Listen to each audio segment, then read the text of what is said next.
Pulse 95. Between local lines. Notes from the Emirate. Pulse 95. Everybody, good morning. Welcome back to the program, and we're delighted to have with us on the program Dr. Sawsan Jafar, the chairperson of Friends of Cancer Patients, to talk to us about what her organization has been doing all around the world with regards to the Amira Fund. So first of all, good morning, Dr. Sawsan. Hello, good morning, but I'm not Mrs. Jafar. I am Dr. Sawsan Al-Mali. I'm the Director General. We are a lucky organization. We have two Sawsan. So, yes. Her Excellency Sawsan Jafar is our President and Chairperson, as you have mentioned, and I'm the Director General, just to rectify that. Thank you for clearing that up, and we apologize for the error. It's okay. It happens. Having two Sawsan on the same organization. I'm sure you're used to it by now, in terms of what's been happening. It's a lucky thing. It's a lucky thing, but yeah, that's fine. You Thank you. You can tag team, Yeah. which is always good. So yeah, let's talk about what the Amira Fund is, what you guys have been doing as part of that initiative. So, Amira Fund is a part of Friends of Cancer Patient, one of Friends of Cancer Patient United Arab Emirates initiatives.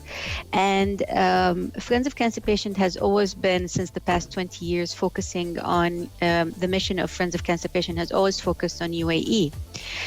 Now, in 2016, Her Highness Sheikha Jawahar bin Mohammed Al Qasimi, the wife of the ruler of Sharjah, launched Amira Fund in memory of our last president, Amira, who actually passed away in 2016, which was like 1 month after she passed away in a very tragic accident. And since then, the fund was allocated to FOCP to manage its objectives. The fund is actually in contrast to what FOCP is doing, we are very much focused on UAE community when it comes to the awareness. We are focused very much on UAE community when it comes to providing access to cancer patients and their, of course, and helping them morally and psychologically and their families. Where on the other hand, Amira Fund is very much a global fund. So it became a FOCP arm to have an outreach globally to help cancer patients on a global scale. Mm-hmm. And how's that been faring so far? And when you are looking at these challenges on the ground, what have you witnessed and seen from these projects? So then, since the launch of the fund, which was at the end, it was December 2016, the fund, our higher management, our board decided to slowly work with the fund. We put two main objectives. So the fund help cancer, which is obviously it's helping cancer patients getting their proper treatment on a global scale, but at the same time, there is a focus on capacity building. So what I mean by capacity building is trying to support healthcare facilities abroad and globally, and I'm talking globally, of course, especially low-income countries, trying to help them build their capacity to be able to provide better services to cancer patients, whether that be in providing proper training for the doctors or the healthcare providers, or actually providing equipment if needed to them to help them facilitate the treatment process. Now, we did not want to go very public with Amira Fund until we made sure that our portfolio is big enough to, it's big enough to go publicly with it and be able to show people what that fund can have, how that fund can actually produce an impact globally. So Alhamdulillah, I think since 2016, I think till the end of 2019, there were more than 8 projects that happened on a global scale. Most of it happened in the region. We had a collaborative project with the Gulf Federation for Cancer Control, which is an umbrella entity for organizations like us all over the Gulf. And we have been member in the Gulf Federation for the past now almost 10 years. And that was a mission to Mauritania, to Nouakchott, where there was a group of doctors who went there, and it was a combination between cancer treatment and capacity building, because the doctors who were highly expert went there and actually taught the doctors over there how to do proper diagnosis and surgeries, but at the same time the doctors were doing diagnosis and surgeries as well. I think the number of beneficiaries back then were around 700,000 people, and in between awareness and surgeries that was done. And the mission was focusing just on female cancer, so head and neck cancer and also female cancer and women cancer. There was another, I think, a couple of projects which are focused in Africa. One is Côte d'Ivoire, which was a capacity building as well to teach pathologists how to read slides, and also introduce new technology where they're using really outdated technology back then. That will really provide high impact and high quality for the cancer treatment, because at the end of the day, if you cannot diagnose a cancer, then really you're just wasting the time of the healthcare provider and the patient as well. So pathology is the science of reading the slides and reading the cells, and we made sure there is a couple of good qualified doctors who actually went to the States to get their treatment, and that was done with with a partnership with another entity based in the USA. There is a still ongoing project which is called the Access Project. That's a research project which is trying to look into the essential medicine for childhood cancer. It is also focusing in Africa, mainly in Ethiopia and Tanzania and East Africa region. This is still ongoing. It was launched end of 2018, and as any research, it will actually take time. Regarding the patient support, it's how we support the patient, because there's lots of misconceptions when it comes to this. We actually support institutions. So I'll give two prime examples. We supported around 100 child in Gaza through an institution which is the Gaza Children Relief. So they made sure that the money was going to purchase the chemotherapy and the medication needed for the children over there. So we don't actually support individuals, which actually we do get a lot of application, but we always advise that if the hospital have an appeal program, they can contact us, or if there is another charity in the country that can contact us, so we can have that partnership and that relationship. There is another project that we did with King Hussein Cancer Center. Again, that was in early 2017, and we provided emergency and needed cancer treatment to almost 60 cancer patients, and most of them were actually refugees coming from Syria, and also lots of people coming from Iraq, complicated cancer cases, and also from Palestine. So in a nutshell, these are kind of the projects that we work with, that we have done, and we have still a lot in the pipeline. We work a lot with international entity. I think the best example would be our partnership with UICC, which is Union International for Cancer Control. And with them, we actually partnered in two projects. One project is about promoting cancer awareness and also low-income country. And the other thing, which is still ongoing, is training cancer registrars to proper combine the information about cancer and create a good cancer registry. Unfortunately, this training was supposed to happen in Sharjah back in March, end of March, but with the lockdown and the COVID-19 pandemic, we had to postpone it now. We are looking maybe in November or early next year. So in a nutshell, that's what we're going. And of course, we have lots and lots of programs in the pipeline that we are hoping now, since we are back working from the offices, we're hoping to reconnect with our global partners if they are back, and not working remotely, to see how we can manage these programs and see how we can help more. Great program and great initiatives.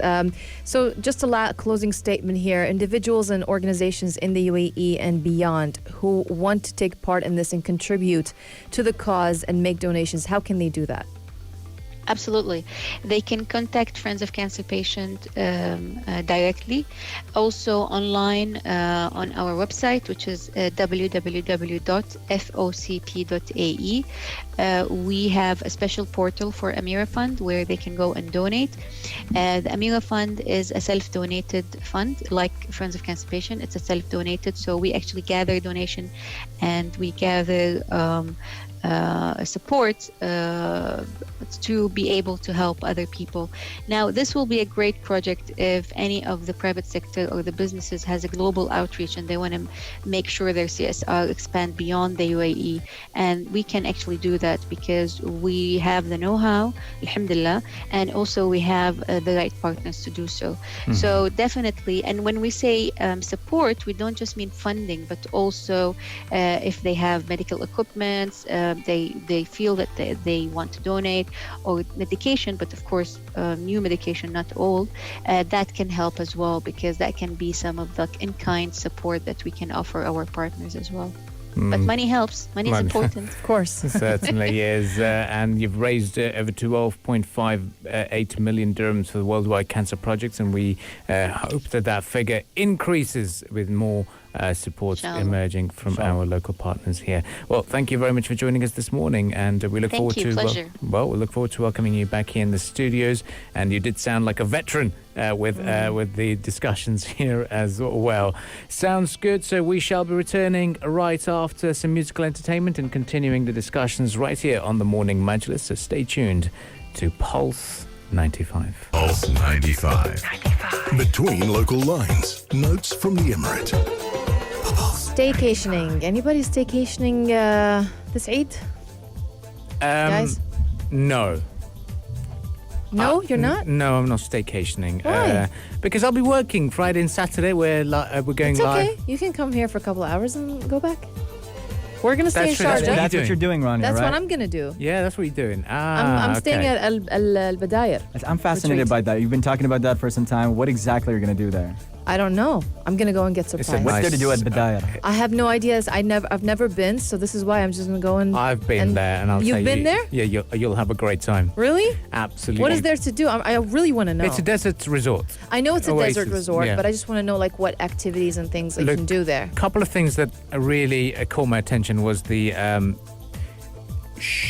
I don't want to reveal ideas. It is you have a romantic dinner on top of a tower or watchtower. Okay. That is one thing you can do. Now, you don't have to be with your significant other. You could be with your friends, family, sisters. You're basically dining on top of a watchtower. They set up a private area for you, so it's just a terrace. That's basically. fine. I'll have a romantic dinner with my Overlooking. sister. That's fine. Have a nice sunset Yeah. view. Beautiful. A nice little campfire set at the bottom, Nice. where the courtyard. It is a very, very historical sort of palace. It's a fort in a fort I've style. seen the pictures. Yeah. I know what it's all about. I just don't know, like, the real activities you can do. So now you got me it's- even more excited. Look, when it comes to staycationing, it's not Yeah. activities. It is Yeah. just you, Just you, your yeah. time, and relaxation, and away from the hustle and bustle of a city. It's really far. Yeah. It's away from all the... It's on the way towards Al Madan, so it's not that far. It is far. To me it is. away from. It is away from the glitzy city and centre. glamorous city centres. Yeah, and definitely. very Instagrammable place. It is. Gotta tell you that. No, you'll be And very you know that I love my Snapchat, not my Instagram Yeah. as much. exactly. So But it is- yeah. it is amazing. That's good. And what? So you excited now? I'm very excited. More excited now. Yeah. Well, residents craving a luxurious escape to a heritage-inspired or desert retreat, just like the one that I'm expecting Yes. to have, an Al Badaya retreat, or those just longing to reconnect with nature after the stay-home period. Well, look no further. Shuruq has got it. They have, and there are a number of offers here as far as staycation destinations, your glamping experience. There's an exclusive offer, in fact, at the Shadi Al Bayt in Sharjah, which is located in the heart of the ambitious historical refurbishment project, the heart of Sharjah as well, and it combines the best of modern comforts and amenities with a taste of Sharjah's history and culture as well, and a number of other staycation packages as well at Misk Kingfisher Retreat, which is set on the east coast of Sharjah, a natural hospitality property that, as they describe it, awakens the soul and encourages guests to slow down and blend in with Kelba's rich nature and biodiversity as well. Yep, of course. Now you've got to make use of these wonderful resorts and see what Sharjah has to offer as well. So if you've not had a chance to explore the wonderful Sharjah collection that we call them, these hotels and the city centre as well, then you can definitely try it out this time round.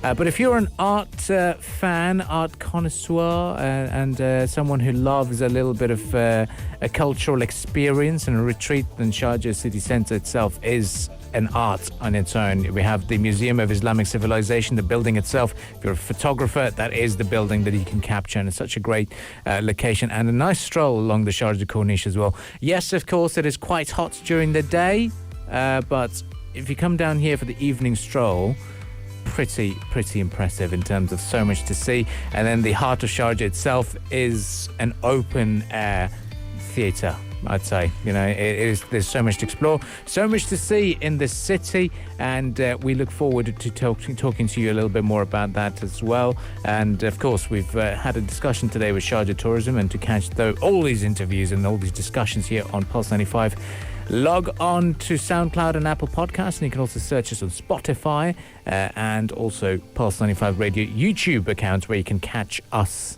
in a visual experience as a video podcast for you. Well, stay tuned, and we'll be back tomorrow morning. That's right, we'll be back tomorrow at 7 a.m. Thank you all for listening and joining us via the text lines. Stay tuned to Pulse 95 for more music and entertainment. This is the Morning Majlis. See you tomorrow. The heart of Sharjah. The heart. The heart of Sharjah. Pulse 95.